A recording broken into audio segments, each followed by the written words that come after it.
Incredible rain again overnight for parts of New South Wales North. So I thought we'd better check straight away with Senior Meteorologist Dean Narramore, who's at the Bureau headquarters for us this morning. Dean, a very good morning to you. Wow, the gauges. Take us through just what we've seen over the last 24 hours.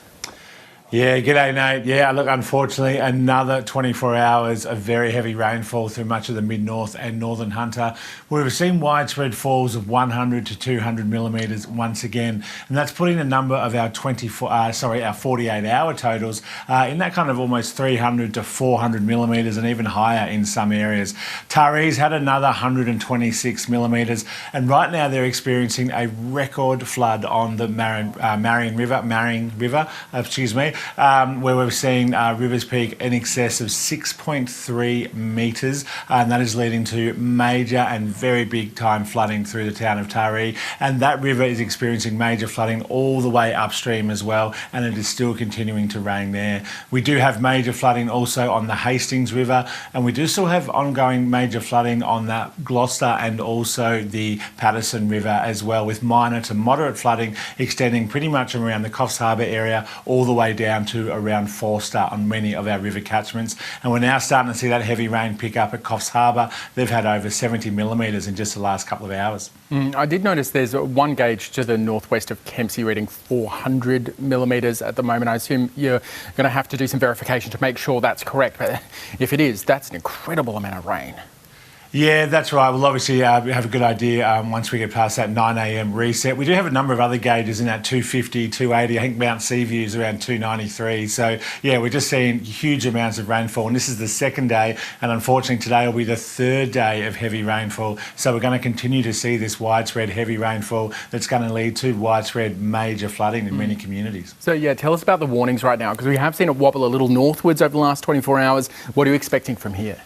Yeah, that's right. So severe weather warning current for heavy to locally intense rainfall from Yamba all the way down to just north of Forster and extending inland as well. So that means we're expecting another day of 50 to 150 millimetres in these areas, with isolated falls in excess of 200 millimetres possible. And that will continue to see widespread flash and major riverine flooding in this area. So it wobbles north today, and then it'll probably come back south, unfortunately, tomorrow, and then finally clearing out on Friday from the mid-north coast, but still 2 days of rainfall on the way with lots of flooding to come. There is a slight bit of good news in all of this, in that the damaging winds and the damaging seas have at least eased a little.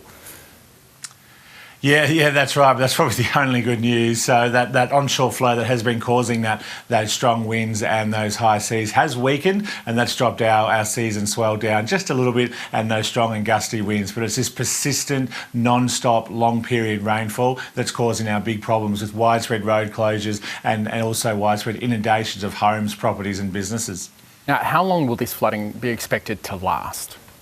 Yeah, with another day or two of rainfall, we're likely to maintain that major flood level on the Manning, the Hastings, and possibly even down towards the Gloucester River, not just for today, but also into tomorrow as well, and likely probably into Friday as well before that rain eases. So we could see that flooding start to ease into the weekend, but we're probably still going to be talking about minor, moderate, and possibly major flooding at least until the weekend.